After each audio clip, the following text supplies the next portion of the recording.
নমস্কার বন্ধুরা, আমি ঝুমা বলছি ব্যাঙ্গালোর থেকে। সবাইকে অনেক অনেক সুপ্রভাত, অনেক অনেক সুপ্রভাত জানিয়ে আজকের ব্লগটি শুরু করছি। আজ রবিবার, এখন ভোর বলছি, সকাল বলছি না। এই ভোর এখন 5:10-15 হবে। এখন থেকেই শুরু করছি ব্লগটা। আশা করছি আজকের ব্লগটা আপনাদের সবার ভালো লাগবে, দেখতে থাকুন। তো এত ভোরবেলা আমরা কোথায় যাচ্ছি সেটাও বলে দিই প্রথমে। আমরা যাচ্ছি কর্ণাটকের রাজধানী মহীশূর। আজকে একটা মহীশূরের ছোট্ট একটা ট্রিপ আছে। সকালবেলা বেরোচ্ছি, রাত্রের মধ্যেই ফিরে আসবো, একদিনের ট্যুর। তো গাড়ি ছেড়ে দিয়েছে, এখন 5:15 এরকম। আমরা রওনা দিয়ে দিয়েছি, আমাদের যাত্রা শুরু করে দিয়েছি মহীশূরের। তো সকালে সমস্ত কাজকর্ম করে নিয়েছি। ভোর তখন 3:30 এরকম উঠেছিলাম। 3:30 উঠে সকালে সমস্ত কাজকর্ম করে ঠাকুরের সেবা টেবা দিয়ে তারপর আমরা কিন্তু বেরিয়েছি। আমি যখন যেখানেই যাই সকালের কাজকর্ম করে ঘরদোর বাসি রেখে যাই না, পুজো টুজো করে তবেই যাই। আমরা প্রথমেই যাব শ্রীরঙ্গপট্টনম রঙ্গনাথ স্বামী টেম্পলে, যেটা ভগবান বিষ্ণুকে সমর্পণ করা হয়েছে। ভগবান বিষ্ণু এখানে শেষ নাগের ওপর শায়িত অবস্থায় আছেন এবং সেটা জাগ্রত অবস্থায় আছেন, মানে ঘুমনো অবস্থায় নেই, কিন্তু চোখ খোলা অবস্থায় শেষ নাগের ওপর শুয়ে আছেন। এইরকম মূর্তিটা আছে। তো বাইরেটাই শুধু দেখাতে পারবো, ভিতর দেখাতে পারবো না। এখন আপনারা জানেন যে কোনো বড় বড় মন্দিরগুলো যেগুলো খুব জাগ্রত, অনেক দিনের অনেক পুরানো মন্দির, সেই সব মন্দিরের ভিতরে কোনো রকম ফটোগ্রাফি বা ভিডিওগ্রাফি অ্যালাউ নেই।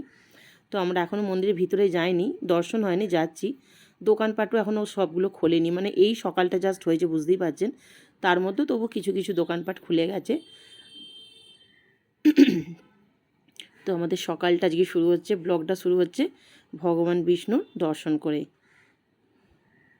এই মন্দিরটি কিন্তু অনেক পুরানো মন্দির এবং অনেক জাগ্রত মন্দির। আপনারা এটা গুগলে সার্চ করে দেখতে পারেন যে মহীশূর শ্রীরঙ্গপট্টনম রঙ্গনাথ স্বামী টেম্পল, তাহলেই আপনারা জেনে যাবেন এটা কত পুরানো এবং এই মন্দিরের কী মাহাত্ম্য আছে। তো মন্দিরের বাইরেটা থেকেই দেখাচ্ছি, দেখতে পাচ্ছেন। ভিতরের কিছুটা অংশ আপনাদেরকে দেখাতে পারবো, ভিডিওটা দেখুন তাহলেই বুঝতে পারবেন। পুরো ভিতরটা একদম, যেখানে মূল যে গর্ভগৃহ আছে যেখানে ভগবান আছেন সেখানটা দেখাতে পারবো না। তো দেশ থেকে, মানে কলকাতা থেকে মা বাবা এসেছে, এর আগেও মহীশূরে এসেছে মা বাবা। তো আমাদের মা বাবা আসার আগে থাকতেই কথা হচ্ছিল যে আমাদের যতগুলো লোক পরিবারের সবাই মিলে একদিন আসবো। তো সেরকম কথা হচ্ছিল, সেই জন্যই হট করে একটা প্ল্যান হয়ে যাওয়া, তো বেরিয়ে পড়া।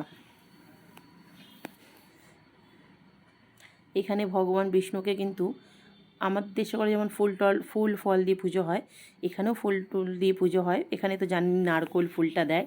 আর আমি দেখেছি এখানে প্রত্যেকটা ভগবান, যেখানে বিষ্ণু মন্দির, ভগবান কৃষ্ণের যে কোনো রূপ, সেই ভগবান বিষ্ণু হোক, নারায়ণ হোক, কৃষ্ণ হোক, কিংবা নরসিংহা হোক, মানে যে কোনো রূপেই পুজো হোক না কেন, খুব তুলসীর মালা দেওয়া হয়। হরিগুরু তুলসী আপনারা সবাই জানেন, তুলসী ভগবান, তুলসী দিয়ে পুজো দিতে হয়, তুলসী পাতা দিয়ে। তো এখানে পুরো তুলসীর পাতা, মানে পুরো ডাল ছেটে ছেটে মালা করা হয়, কেটে কেটে, পুরো একদম ফুলের যেমন মালা হয় মোটা মোটা, সেরকম মালা বিক্রি হয় তুলসীর। এই যে দেখতে পাচ্ছেন কত বড় বড়, এগুলো যে যেমন নেবে, 1 হাত 2 হাত যে যেমন নেবে সেইভাবে বিক্রি হয়। দেখুন পুরো ডালাগুলো, এগুলো সব তুলসী পাতা দিয়ে মালাগুলো তৈরি, কিন্তু পাতা ঠিক নয়, তুলসীর ছোটো ছোটো ডালেরা পুরো ছেঁটে করে নেয়, মালা তৈরি করে, নাহলে তো সম্ভব নয় মালা তৈরি করা। আর এখানে সব রকমের ঘর সাজানো শোপিস সব আছে, কিছু কাঠের আছে, কিছু স্টোনের আছে, বেশ ঘর সাজানোর সুন্দর সুন্দর জিনিস আছে। বাচ্চাদের খেলনা টেলনা তো আছেই। এখন যে কোনো জায়গাতেই আপনারা যান না কেন, এই সব জিনিসগুলো কিন্তু খুব বিক্রি হয়, সবাই আপনারা জানেন সেটা। আর এইখানে আমি প্রত্যেকবারই যখনই আসি দেখি কিছু ঘোড়া আছে, বাচ্চাদের এখানে ঘোড়ার পিঠে চড়ানো হয়। আর একটা মজার বিষয় দেখুন, ঘোড়াগুলোকে যে খেতে দিয়েছে, গলার সঙ্গে এদের বস্তাগুলো বেঁধে দিয়েছে যাতে খাবারটা নষ্ট না হয়। প্রত্যেকটার ঘোড়ার মুখে দেখুন বস্তাগুলো বাঁধা আছে দড়ি দিয়ে, খাবারটা যে খাচ্ছে বস্তার মধ্যেই মুখটা ঢোকানো আছে। আমাদের দর্শন হয়ে গেছে, বুঝতেই পারছেন। দর্শন করে আমরা বাইরে বেরিয়ে পড়েছি। এবার আমরা যাব হিমাবাদা গোপালা স্বামী, যেটা আমি এই 19-20 বছরে আমি মহীশূর প্রায় 7-8 বার এসেছি, কিন্তু এখনও পর্যন্ত যেতে পারিনি। তো এই জায়গাটা যাবার পথে পড়ে, মানে রঙ্গনাথ স্বামীর টেম্পলের পাশাপাশির মধ্যেই পড়ে এই জায়গাটা। দেখতে পাচ্ছেন যখন টিপু সুলতানের সঙ্গে ইংরেজদের যখন যুদ্ধ হয়, তখন টিপু সুলতান যে মারা গিয়েছিলেন, তো ওনার ডেড বডিটা এই জায়গায় পাওয়া গিয়েছিল। এই যে লেখা আছে এখানে, এইখানেই ডেড বডিটা পাওয়া গিয়েছিল।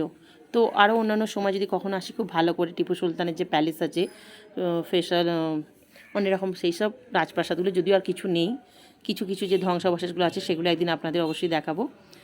তো আমরা এখন শ্রীরঙ্গাপাটনা ছেড়ে আমরা এখন চলে যাচ্ছি এখান থেকে প্রায় 90-95 কিলোমিটার দূর এখান থেকে হিমাবাদা গোপালাস্বামী, যেখানে এটা অনেকটা উঁচু পাহাড়ের ওপর যেতে হবে। আর এইখানে ভগবান কৃষ্ণকে বালক রূপে পুজো করা হয়, মানে ভগবান কৃষ্ণের যে বালক রূপটা, অল্প বয়সে ছোট বয়সের রূপটা এখানে পুজো করা হয়ে থাকে। এর আগে আমি এখানে কখনো আসিনি, একবার এসেছিলাম।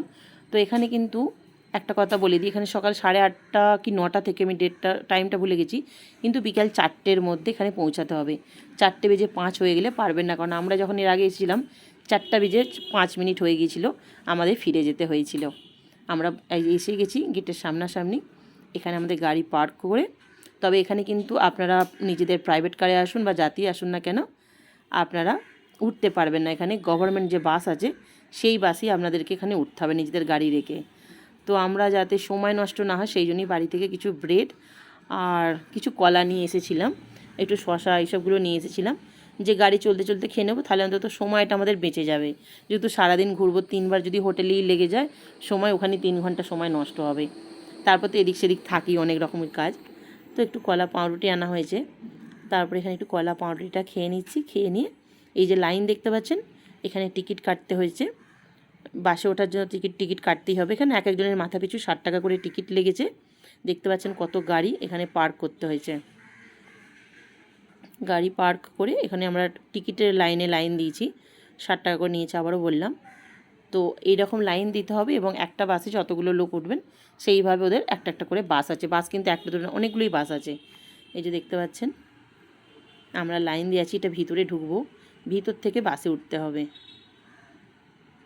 খুব সুন্দর বন্ধু জায়গাটা, যারা ব্যাঙ্গালোরে আছেন এখনও কোনো দিন যাননি, এই হিমাবাদা গোপালাস্বামী একবার ঘুরে আসতে পারেন, খুব ভালো লাগবে। খুব ছোটো ট্যুর, এমন কিছু না, 2-3 কাছাকাছি, মানে সারাদিন ঘুরলে তো ঘোরা যাবে, শুধু এইটা যদি ঘুরে আসতে পারেন সেটাও ঘুরে আসতে পারবেন।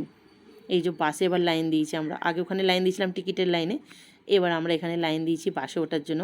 আর এটা যেহেতু পাহাড়ের ওপরে, দেখতে পাচ্ছেন মেঘ, যখনই মেঘগুলো জড়ো হচ্ছে পাহাড়ের ওপরে তখনই কিন্তু গুঁড়ি গুঁড়ি একটু বৃষ্টি শুরু হয়ে যাচ্ছে। আমরা যেদিন বেরিয়েছিলাম সারা দিনটা একটু রোদ চাই মেঘ চাই ছিল, খুব গরম ছিল না, মানে বেড়াতে কোনো কষ্ট হয়নি, খুবই ভালো একটা ওয়েদারের মধ্যে আমরা গেছি। এই যে দেখতে পাচ্ছেন বাসে উঠে পড়েছি, এবার আমরা পাহাড়ের উপরে উঠছি বাসে। এটা কিন্তু সরকারি বাস, আবারও বলে দিচ্ছি, সরকারি বাসই উঠতে হবে, কেউ পার্সোনাল গাড়ি নিয়ে উপরে উঠতে পারবেন না। এত সুন্দর বন্ধু জায়গাটা যে কি বলবো আপনাদের, ওখানে গেলে আর ফিরে আসতে ইচ্ছা করবে না, খুব সুন্দর জায়গাটা। প্রচুর ঠান্ডা হাওয়া, যেন ঝড় বইছে। বাসে আমরা চলে এসেছি, ওপরে উঠে পড়েছি, দেখতে পাচ্ছেন। একটু ওপরে চারপাশের দৃশ্যটা একটু আমরা দেখিয়ে দিই। এই মন্দিরের চারপাশের দৃশ্যগুলোই দেখাতে পারবো, বা মন্দিরটা বাইরে থেকে দেখাতে পারবো, ভিতরের গর্ভগৃহ তো দেখাবার কোনো অ্যালাউ নেই। তো এই যে দেখতে পাচ্ছেন নেমেছি, এখানে জুতো টুতো খোলা হচ্ছে, সিঁড়িতে ওপরে উঠবো মন্দিরে। এই যে এত উপরে বলে যে মানুষজন আসে না এমন কিছু না, প্রচুর মানুষের ঢল আছে, প্রচুর মানুষ। দেখতে পাচ্ছেন কত সৌন্দর্য, মানে প্রাকৃতিক সৌন্দর্যে ভরপুর, ভগবান একদম নিখুঁতভাবে বানিয়েছে এত সুন্দরভাবে। আমরা সিঁড়ি দিয়ে উপরে উঠছি, আর আমাদের দলটা এসে আগে সব সেলফি নেওয়া ফটো তোলা শুরু হয়ে গেছে। আমি উপরের দিকে যাচ্ছি, মানে মন্দিরে যাচ্ছি, ভগবানকে দর্শন করবো আগে।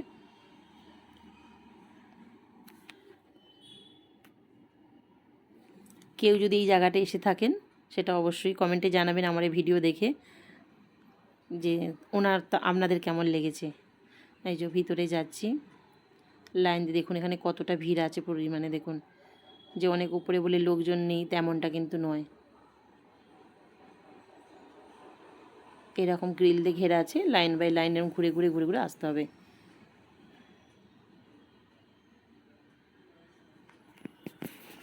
এইখানে মন্দিরে এখানে রান্নাঘর আছে, এখানে রান্নার কাজ চলছে, এখানে নারায়ণ সেবা করা, মানে মানুষজনকে এখানে খাওয়ানো হয়, কিন্তু সেই সব রান্না বান্নার কাজ চলছে। মন্দিরটা একটু বাইরে থেকেই দেখে নিন আপনারা। আমরা এটা গিয়েছিলাম জন্মাষ্টমীর আগের দিন, সেই জন্যই বোধহয় আরও ভিড় ছিল। ভগবান শ্রীকৃষ্ণের একটু আমরা আশীর্বাদ নিয়ে এলাম।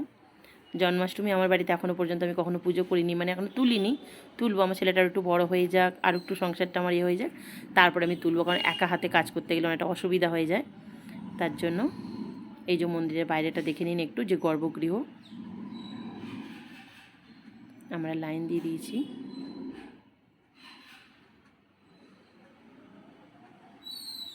এখানে এইটা আমার মা, এই যে দেখতে পাচ্ছেন, হাওয়া দেখতে পাচ্ছেন, চুল কাপড় জামা সব এমনভাবে উঠছে না যে কি বলবো। কেউ যদি খোলা চুলে যদি দাঁড়িয়ে থাকে, তার চুল সে বোধহয় আঁচড়ে বোধহয় তার জোঁটা ছাড়াতে পারবে না, মানে এত হাওয়া, এমন অবস্থা। আফলকাভাবে দাঁড়িয়ে থাকলে মানে পা টলিয়ে দিচ্ছে, এতটা হাওয়া পরিমাণ। দেখে বুঝতে পারছেন কি জানি না। আর কি সুন্দর জায়গাটা দেখুন, যেন মনে হচ্ছে মেঘগুলো সব পাহাড়ে ঠেকে যাচ্ছে, তাই না? এত সুন্দর হয়ে আছে। এবার আমরা নিচের দিকে নামবো। এখানটা তো ঘোরা হয়ে গেল, দেখা হয়ে গেল। এবার আমরা আবারও বাসে করে এবার নিচে নামবো, তারপর আবার বেরোবো।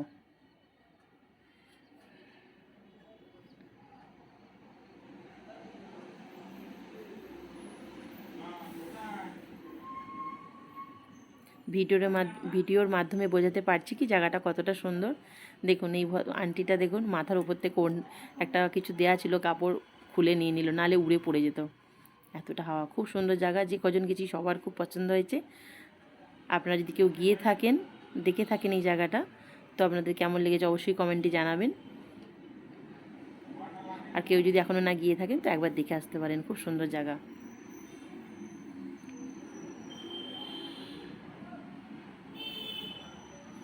মাঝে মাঝে ছুটি ছাটার দিনগুলো যখন হয়, রবিবার এরকম স্বামী সন্তান নিয়ে কর্মরত জীবন থেকে কাজ করতে করতে বড্ড একঘেয়েমি লাগে, তখন সেরকম একঘেয়েমি জীবন থেকে একটু ছুটির দিনগুলো এসে যদি এখানে 2-4 ঘন্টা কাটিয়ে দেওয়া যায় না, বেশ অনেকটা রিফ্রেশ হওয়া যায়, অনেক ডিটক্স হয়ে যায়।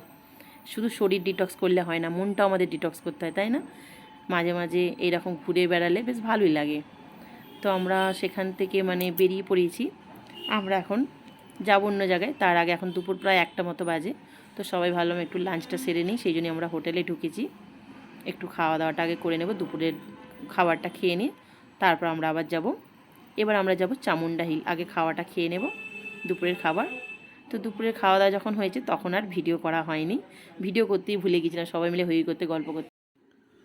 তো আমরা এখানে ব্যাঙ্গালোর মহীশূর যে চামুন্ডা হিলস বলা হয়, সেই চামুন্ডা হিলে এখন পৌঁছে গেছি। এখন এই বিকেল 3:45 মতো বাজে, 3:45 মতো। প্রচণ্ড রোদ আছে, আকাশও পরিষ্কার দেখতে পাচ্ছেন। কিন্তু আমরা মন্দিরের ভিতর আজকে ঢুকতে পারবো না, এই কারণেই, কারণ আমাদের খেয়াল ছিল না, দুপুরবেলা আমরা খাবার সময় একটু ননভেজ নিয়ে নিয়েছিলাম।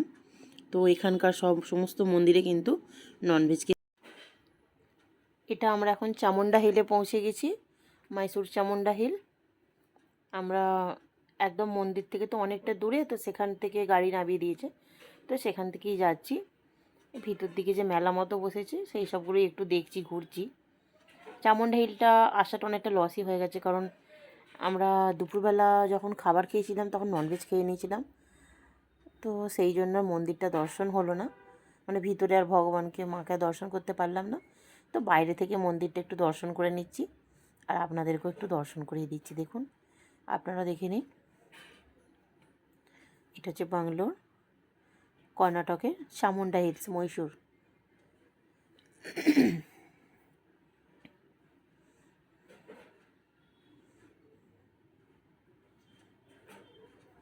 এবার এখান থেকে একটু ঘোরাঘুরি করে আমরা বেরিয়ে পড়ব। আমরা এবার যাব প্যালেসে। তো আসবার সময় রাস্তাটা কোনো ভিডিও করিনি, যাবার সময়তেই করছি। এখন বিকালে 4:15-20 হবে। এখন ওয়েদারটাও পরিষ্কার আছে। আর কতটা উপরে দেখুন, নিচে থেকে ওপর থেকে নিচে যে ঘরবাড়িগুলো কতটা ছোট ছোট লাগছে। তো পাহাড় থেকে আমরা অনেকটা নিচে নেমে অনেকটা এসেও গেছি। এটা আমরা প্যালেসের কাছাকাছি আছি। আমরা এখন এসেছি মহীশূর প্যালেসে। তাই প্যালেসে এসে গেছি। গাড়ি পার্ক করে আমরা প্যালেসের ভেতরে ঢুকে পড়েছি, মানে গ্রাউন্ডের ভিতরটা। তো আমি এর আগে অনেকবার এসেছি, সেই জন্য আমি আর প্যালেসের ভিতরটা যাইনি, আমি বাইরে থেকেই আপনাদেরকে দেখাচ্ছি। যদি আপনাদের ভালো লাগে, ইচ্ছা হয়ে থাকে দেখার, তাহলে কমেন্টে জানাবেন। আমরা প্রায়ই আসি, মানে অনেকবারই এসেছি। তো নেক্সট পরবর্তী যখন আসবো তাহলে আমি ভালো করে সেটা আপনাদেরকে দেখাতে পারবো।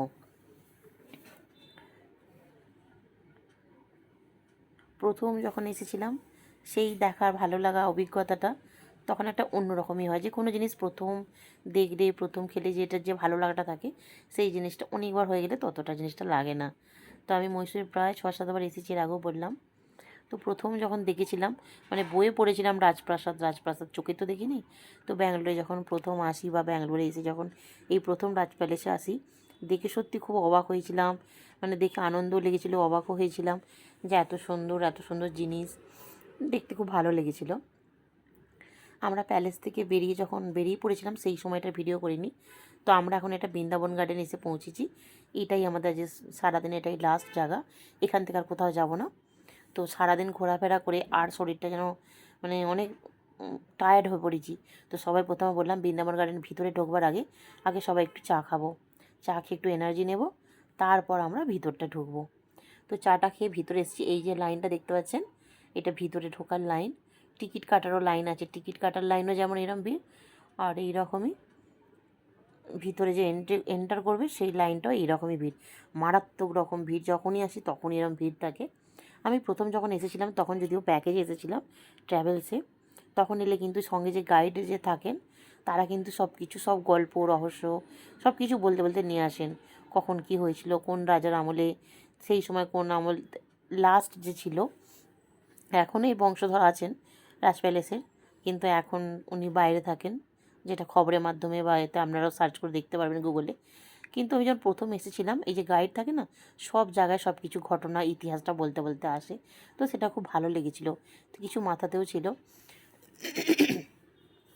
বৃন্দাবন গার্ডেনটা আমাদের একটু সকাল সকাল আসা দরকার ছিল, মানে যখন এসেছিলাম তখন আলো ছিল, কিন্তু চাকের ভিতরে টিকিট নিয়ে ভিতরে ঢুকতে ঢুকতে পুরো অন্ধকার।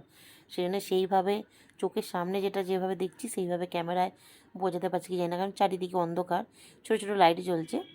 তো এখান থেকে আমরা যাব এবার যে ওয়াটার ফাউন্টেনটা আছে, লাইটিংয়ের মিউজিকের তালে যে ফাউন্টেনটা ওঠে, সেইখানে যাব।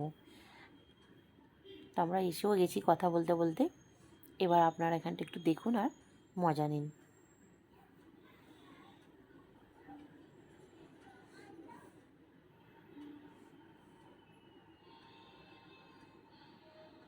অনেকেই হয়তো এর আগে দেখেছেন, তবে যারা প্রথম দেখে, আমিও যখন প্রথম দেখেছিলাম তখন খুবই ভালো লেগেছিল।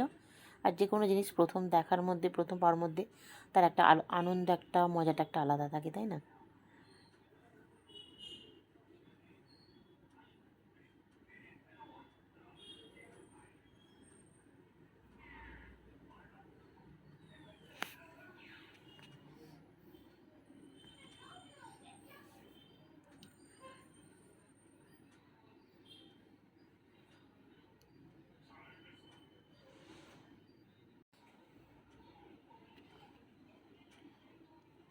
তো ওয়াটার ফাউন্টেন শো শেষ হয়ে গেছে, এবার আমরা বাড়ির দিকে বেরোবো।